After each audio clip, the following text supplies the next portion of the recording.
Debe recordarse ahora que el efecto jurídico que produce la inscripción de la titularidad de un derecho real en el registro de la propiedad inmueble es la de darlo a conocer a terceros para lograr la oponibilidad, es decir, que pueda invocarse esa titularidad frente a todos los integrantes de la sociedad.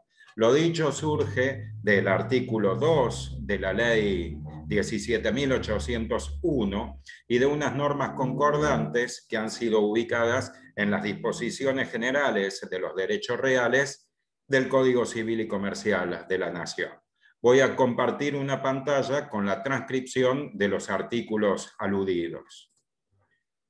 Como se observa, y tal como se adelantó, el artículo 2 de la Ley de Registro establece que, de acuerdo con lo dispuesto por los artículos 1890, 1892 y 1893 del Código Civil y Comercial, para su publicidad, oponibilidad a terceros y demás previsiones de esta ley, en los mencionados registros se inscribirán o anotarán los títulos que producen la adquisición o la constitución de los derechos reales. Queda claro entonces por esta norma que el efecto es declarativo, es decir, que el derecho real se ha adquirido o se ha constituido previamente y puede o debe declararse lo que ya ha sido previamente constituido.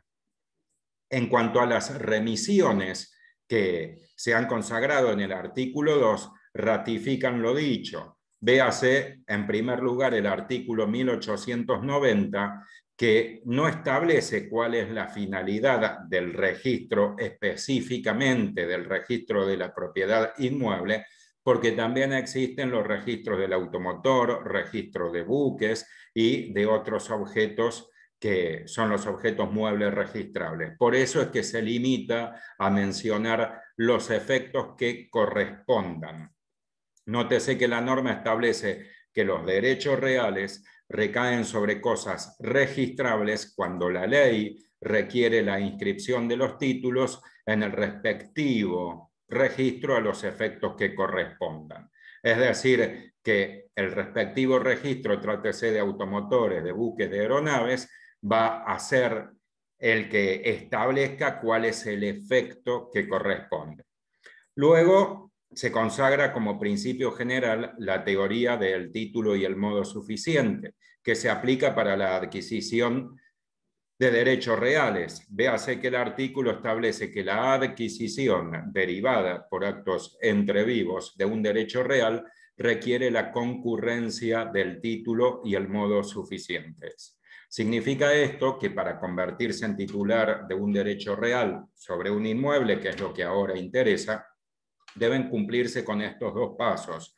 Primero, obtener el título y segundo, obtener el modo. Recuérdese que el título es el acto jurídico y el modo es la tradición o bien la entrega del objeto, es decir, la puesta en posesión del objeto por parte del enajenante y a favor del adquirente. Entonces, debe tenerse en cuenta que si soy yo quien adquiere el derecho real, tengo que obtener el título, es decir, la escritura otorgada por el enajenante, tómese por caso el vendedor, y luego ser puesto en posesión de ese inmueble por el vendedor. Habiendo reunido estos dos elementos, ya soy titular de un derecho real, por ejemplo, derecho real de dominio. Es decir, ya se cumple con la primera de las finalidades de los derechos reales, que es permitir al titular el ejercicio de las facultades para obtener un provecho del objeto. En otros términos, significa que yo ya estoy facultado para poseer, usar, gozar y disponer materialmente y jurídicamente del objeto. Pero, como todavía no lo he dado a conocer, no lo he publicado, no lo puedo invocar ante los demás integrantes de la sociedad que no haya sido el sujeto que me transmitió y los que hayan intervenido en el acto, como el escribano, por ejemplo.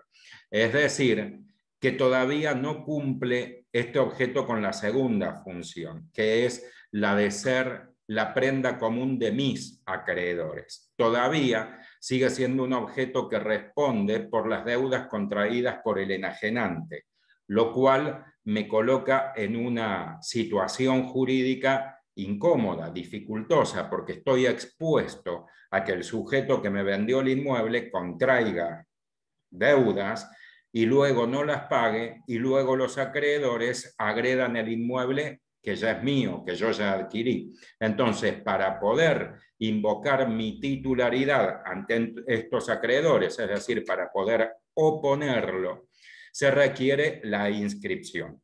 Véase que de manera concordante el artículo 1893 establece lo siguiente: la adquisición o transmisión de derechos reales constituidos de conformidad a las disposiciones de este código, es decir, a las disposiciones que consagran el título y el modo suficientes, no son oponibles a terceros interesados y de buena fe mientras no tengan publicidad suficiente. Y se considera que la publicidad suficiente es la inscripción registral. De ahí entonces que el efecto es declarativo, es decir, que el derecho real nace de manera extrarregistral y el titular lo publica, lo registra para poder invocarlo frente a todos los integrantes de la comunidad jurídica. Dejo de compartir la pantalla porque con esto doy por terminada la exposición. Nuevamente doy las gracias por permitirme estar con ustedes. Hasta la próxima.